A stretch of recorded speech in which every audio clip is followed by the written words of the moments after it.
Ok, ahí está grabando. Me imagino, sí, siguen viendo la pantalla. Así que lo que vamos a conversar hoy día es sobre arquitecturas de base de datos. Ya, en sí el nombre puede tender a confundir porque uno tiene otro concepto en lo que se refiere a arquitectura propiamente tal, pero básicamente es cómo se monta una solución y cuáles son las entidades que empiezan a interactuar entre ellas. Y la clase está separada en dos temas. Por un lado es la arquitectura general, ¿ya? Entender cuál es la arquitectura de solución desde el punto de vista de estos proyectos. Y después vamos a hablar de tipos de base de datos, para que no les pase lo que les pasó con la página y cuando escuchen de algún tipo de motor, sepan que es un motor o una aplicación asociada a bases de datos y no es un Pokémon. Así que esperemos que eso no vuelva a pasar. ¿Ya? Bien, lo primero, a nivel de arquitectura, en general, un usuario común y silvestre, lo único que conoce como arquitectura es esto. ¿Ya? Un usuario que tiene un dispositivo y ustedes a través de eso puede ser un computador, un tablet, su teléfono, es ese dispositivo el que se conecta a algo y ese algo hace el trabajo. Entonces la idea de esto es hoy día abrirles un poco los ojos respecto a esto que igual en el contexto del curso creo que algo ya hemos avanzado al respecto, pero igual se me hace importante verlo para que después cuando ustedes levanten un proyecto y vean una arquitectura, entiendan cómo está compuesta y dónde están parados ustedes respecto a toda la infraestructura a la cual se pueden ver enfrentados. Entonces, este es el punto inicial. Ahí están ustedes, ahí está el dispositivo, pero es más que eso. Entonces aquí vamos a agrandar. Aquí ya tenemos un poco más.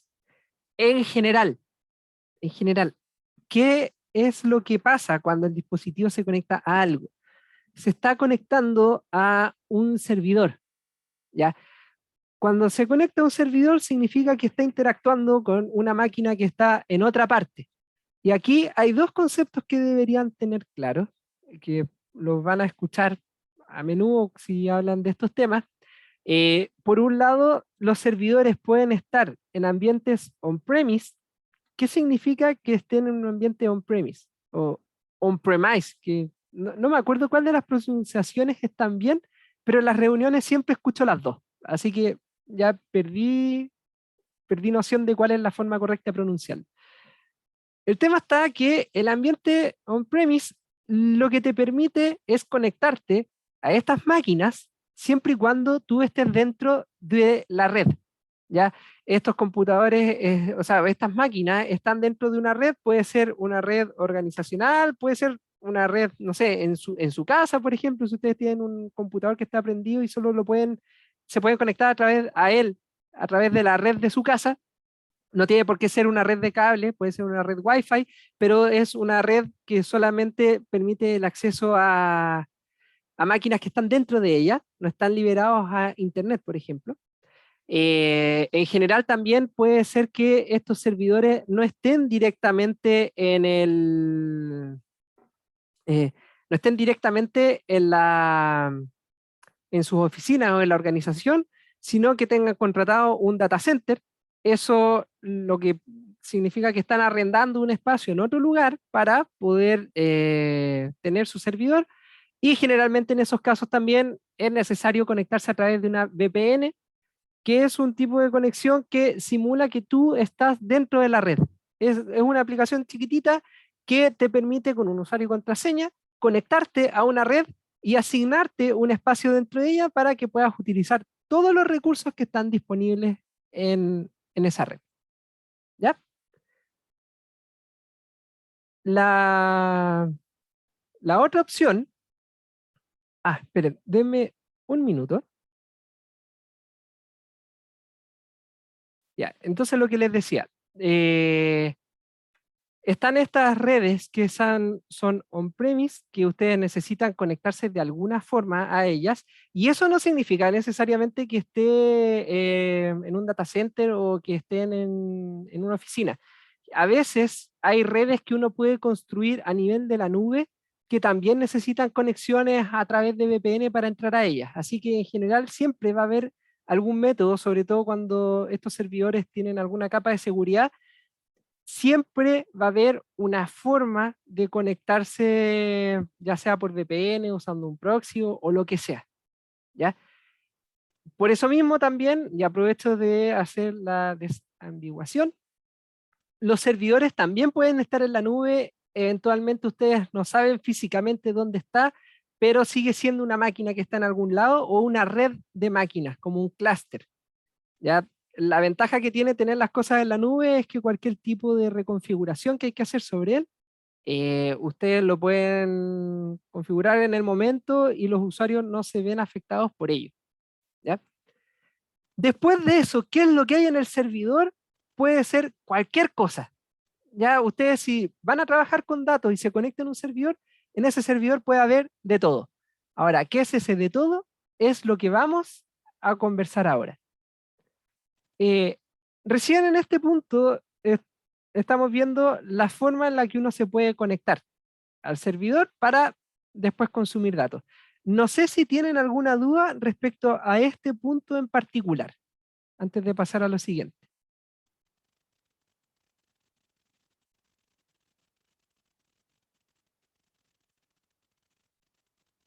¿no?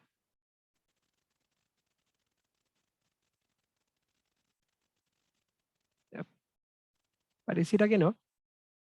Entonces, como les digo, ya está el usuario, está con un dispositivo y se conecta a un servidor. Ahora, ¿qué es lo que se pueden enfrentar o qué es lo que pueden encontrar en un servidor? Aquí, a la derecha, tenemos los diferentes aplicaciones o, sí, llamémoslo aplicaciones a las cuales uno se puede conectar y trabajar con los datos que están ahí. Por un lado, el más clásico, que es la base de datos, que es lo que han estado haciendo ustedes. Se conectan a la base de datos y pueden hacer consultas, pueden manipular la base de datos, pueden insertar datos, etcétera. Entonces eso es algo usual y ya lo han trabajado. Eh, Otra cosa es que puedan trabajar con estos mismos datos a nivel de reporte. Eso quiere decir que alguien construyó un reporte basado en datos. Esos datos, esto es como un poco recursivo. El reporte, para poder mostrar los datos, tiene que conectarse a un repositorio de datos. Y ahí se puede conectar a cualquier cosa también.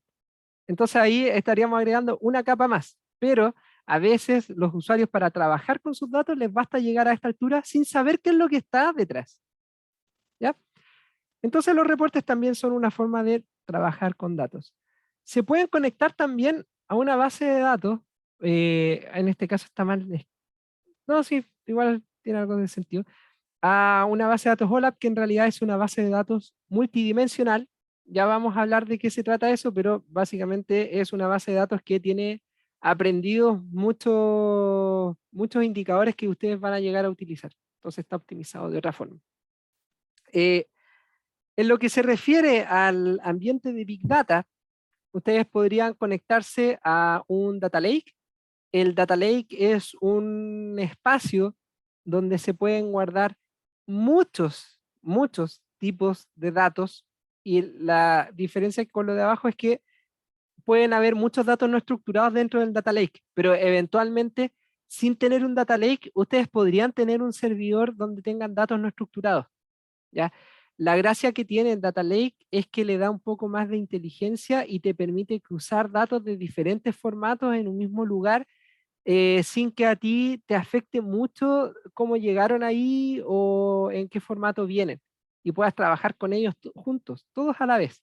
Porque en el Data Lake puedes ingresar datos que se extraen de una base de datos, que vienen a través de unos dispositivos, que corresponden a datos no estructurados, que a lo mejor ustedes se conectan a un servicio web y le entregan la respuesta en un formato, lo guardan en ese formato, Si tienen otros archivos que, no sé, se conectan a un FTP y se traen los archivos al Data Lake, también pueden trabajar con ellos.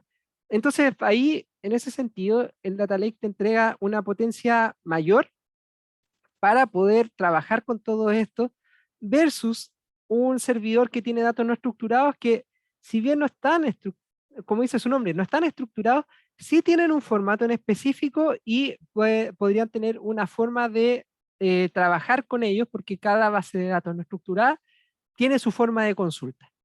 ¿Ya? Entonces, estos son a grandes rasgos las diferentes formas a las cuales ustedes se pueden conectar para tener un repositorio de datos y para poder trabajar con ellos en sus temas de ciencias de datos. ¿Ya? ¿Vamos bien hasta acá? A mí no me quedó claro cuál es la diferencia entre base de datos y una base de datos OLAP. Ya, lo vamos a ver a continuación. Así que ahí yo creo que te Vale, va a quedar más claro. gracias. Eh, ¿Alguien tiene alguna otra consulta?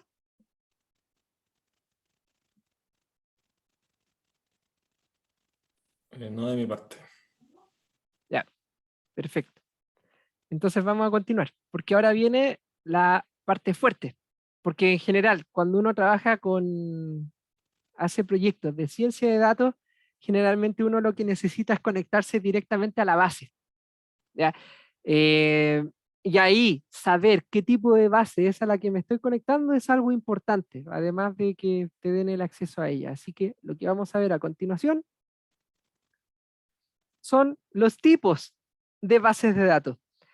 En este caso hay tipos bien variados, pero tienen similitudes entre sí.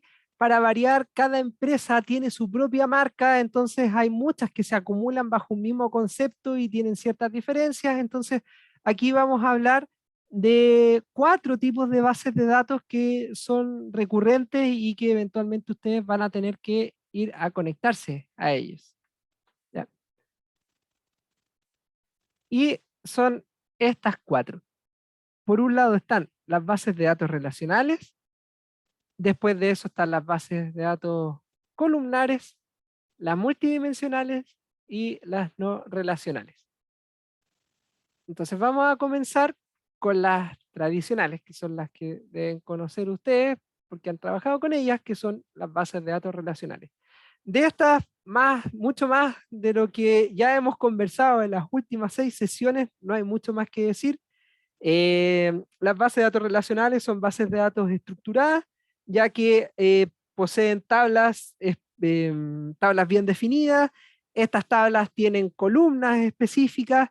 eh, Hay relaciones entre las tablas, por eso son bases de datos relacionales, porque hay formas de cruzar los datos entre ellas.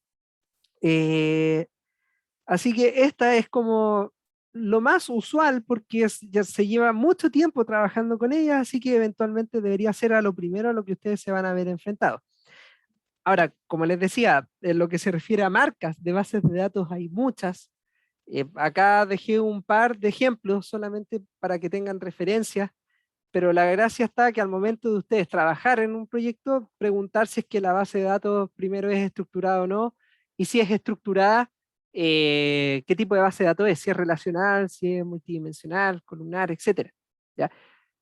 Entonces acá hay unos ejemplos: Postgres, MySQL, SQL Server, que aquí en Microsoft aparece 2 veces porque Microsoft SQL Server es el nombre que se le da a una base de datos que está on-premise, y por otro lado está Azure SQL. Y Azure SQL es lo mismo, pero la diferencia es que está en la nube. ¿Ya? Después de eso está Oracle, que tiene su propia base de datos, y MariaDB, que deberían estar más o menos familiarizadas con ella, igual que MySQL, que son otros motores de base de datos.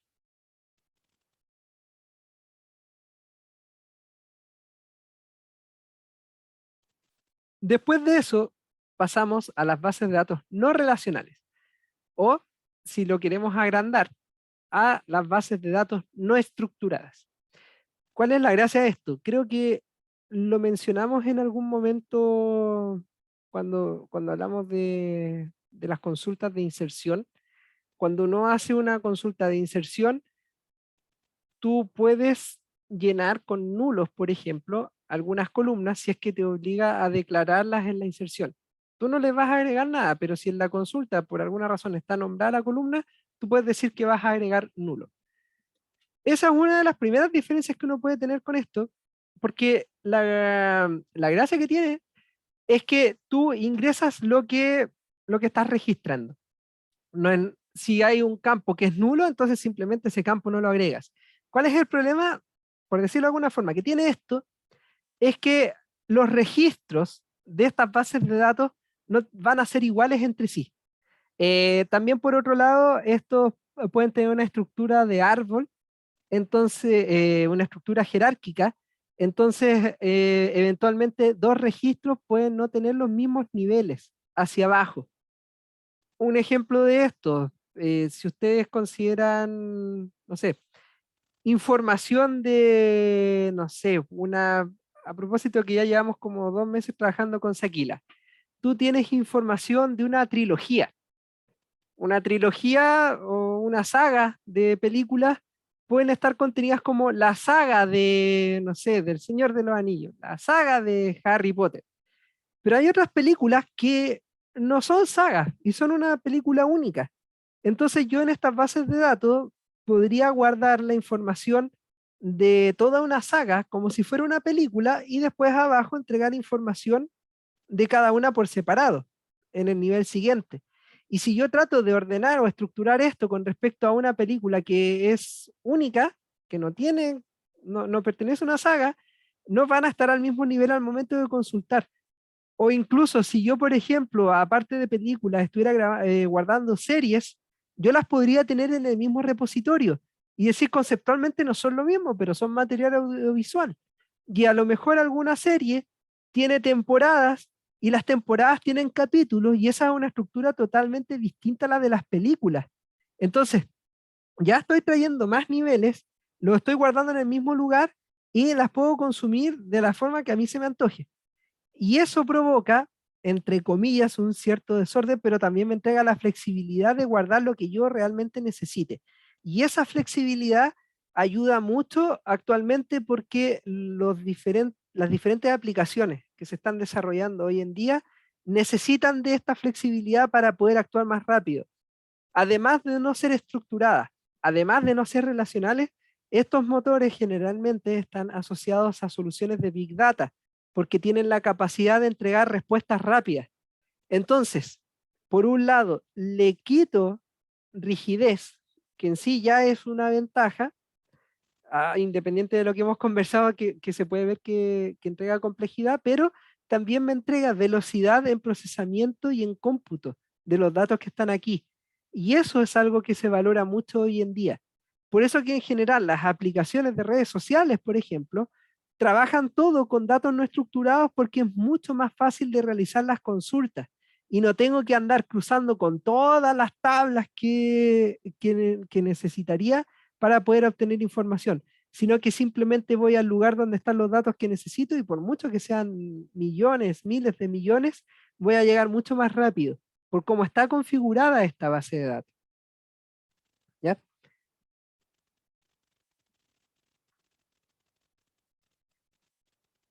Después de eso, tenemos las bases de datos columnares. Estas son bases de datos que están estructuradas, pero la ventaja que tienen sobre una relacional directamente, aunque estas también son relacionales, pero funcionan de otra forma, las bases de datos columnares tienen, a ver, ¿cómo? Perdón, me enredé. La gracia que tienen es que están optimizadas para facilitar la búsqueda dentro de las tablas.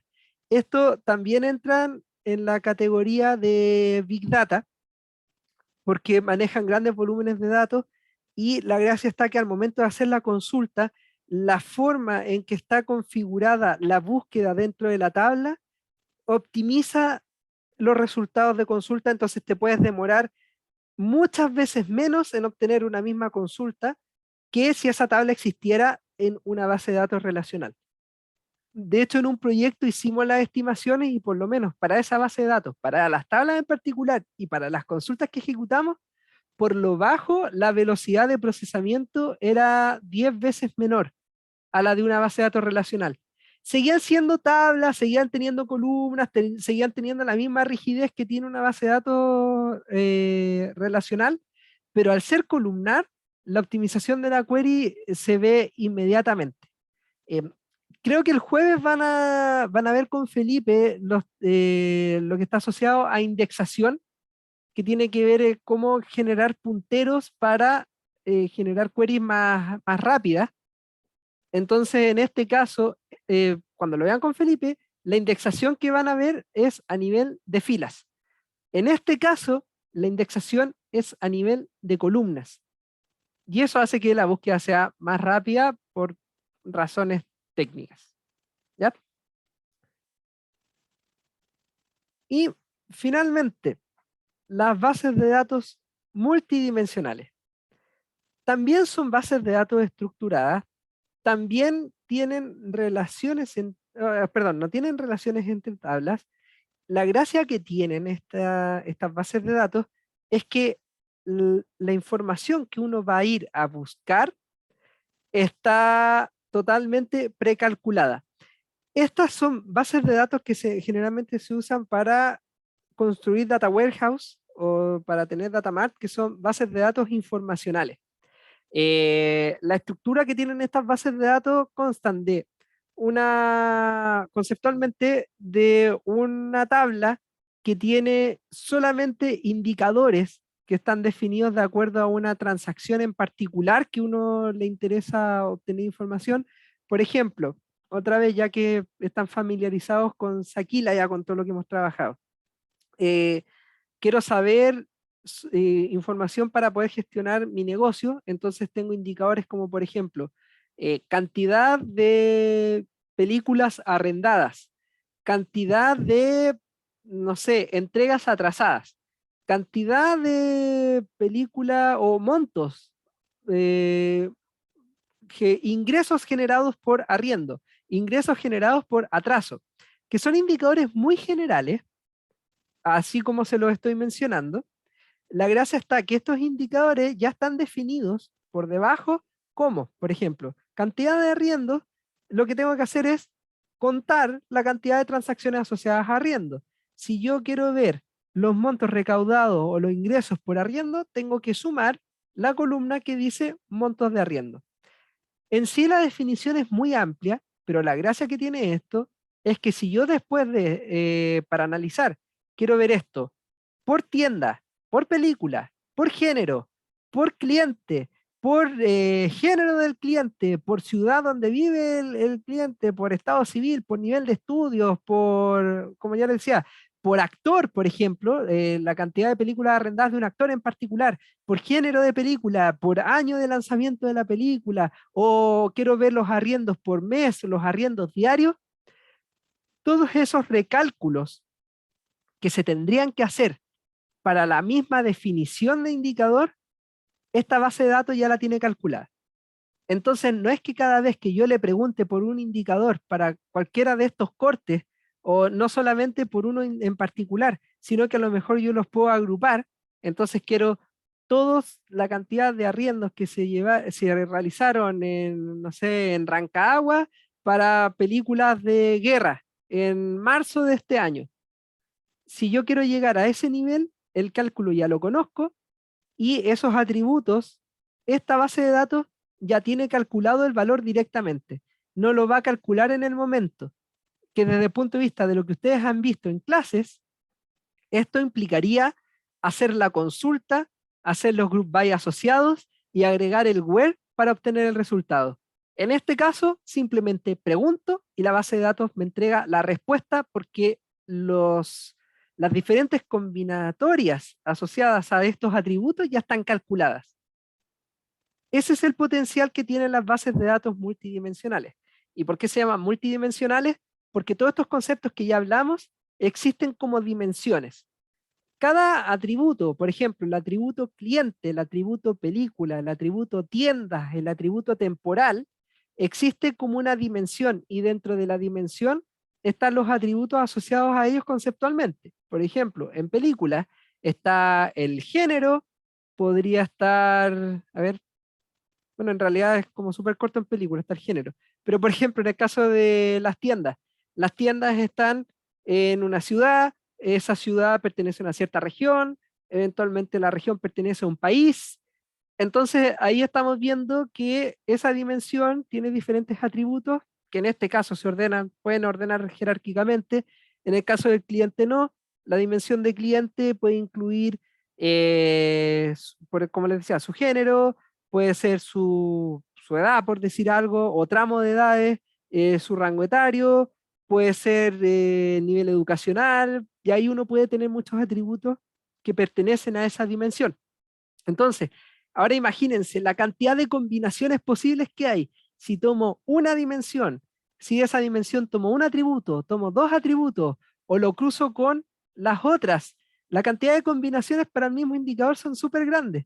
Y esta base de datos ya las tiene calculadas todas.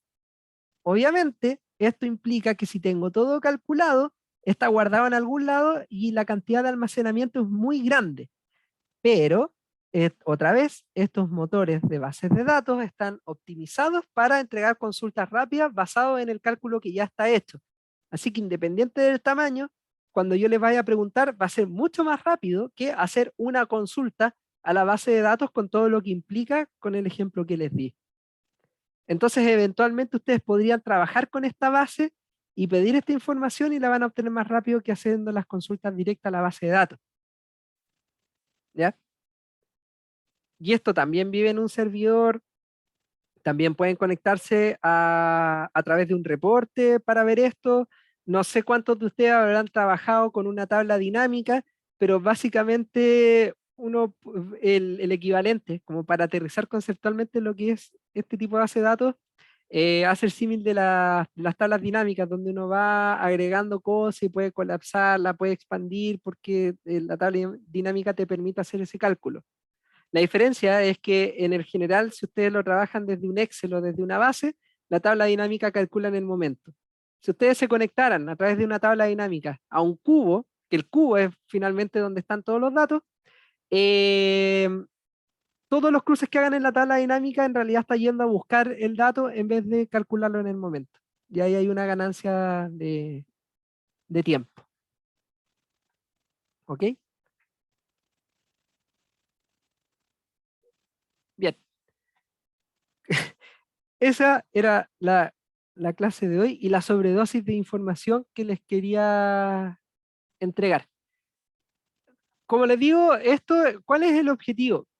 Presentarles y que tengan claro que no es solamente a una base de datos a lo que ustedes se pueden conectar o a lo que van a tener acceso. De hecho, la gran gracia, y por eso dentro del magíster está contemplado el curso de Big Data, es porque eventualmente se van a empezar a conectar o van a utilizar más estos tipos de repositorios de bases de datos, además de la base de datos tradicional.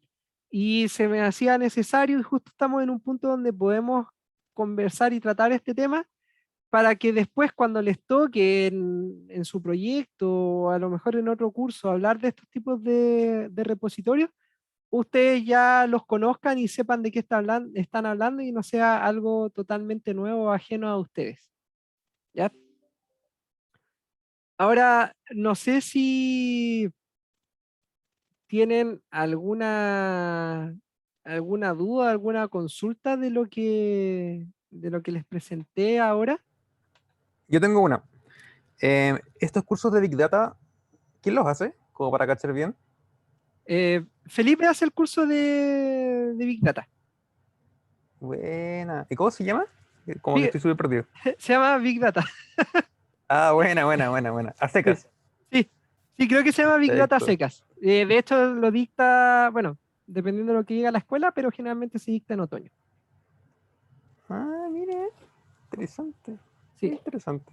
De hecho, Bacán. para hacer más promoción, ya que me diste el pase, todo lo que tiene que ver con bases de datos multidimensionales y la construcción de un data warehouse también lo dictamos con Felipe. Ese es un curso, bueno, se llama directamente Data Warehouse. Y en él explicamos directamente cómo se construye, cómo armar tu propio data warehouse, en ese caso también está como electivo del magíster. Tal vez para lo que van a necesitar ustedes, aquí estoy haciendo la antipromoción, puede que no lo necesiten porque capaz que ustedes no vayan a construir eso, sino que vayan a trabajar con él. Entonces, desde ese punto de vista, nosotros en ese curso explicamos cómo se construye, pero no tanto cómo se explota, ¿ya? Pero conceptualmente igual les puede servir porque hablamos mucho del flujo de los datos y cómo hacer el tratamiento, cómo hacer las extracciones y se trabajan herramientas para aplicaciones, para poder extraer datos de diferentes fuentes y eso dejarlos en otro lugar. Y eso creo que sí les podría llegar a sumar si es que lo quieren tomar como electivo. Qué bacán, buena, ¿Sí? buenísimo. Ahí Estefano preguntó, o sea, en verdad, dijo que también hay otro de procesamiento de datos masivos del DCC. ¿Caché como cuál Ya, sería la diferencia? ¿Es lo no, mismo? ya, esa es la verdad que no lo conozco. ¿Ya? ¿Ya? No sé de qué se trata. Nosotros con Felipe venimos de industrias a hacer el curso, entonces muchas de las cosas que hace el DCC no sabemos muy bien de qué van. Ya. Vale, vale. Vaya ahí a cachar qué onda. Ujú. Pero que bacán, igual como estos ramos se ven súper choros. Sí, yo diría que son interesantes, han tenido ciertas mutaciones en el formato que virtual. Eh, Vamos a ver, depende qué es lo que pase el próximo año, si es que va a ser presencial o va a seguir siendo virtual, pero van a estar ahí disponibles, así que estén atentos al catálogo, o a ver si aquí a fin de año tenemos la confirmación, les podemos avisar por el mismo curso si es que va o no. Yep. Eh, Bien, pues no sé si tienen alguna otra duda, consulta. Voy a aprovechar de dejar el video hasta acá, así que el que vio esto por YouTube, hasta la próxima clase.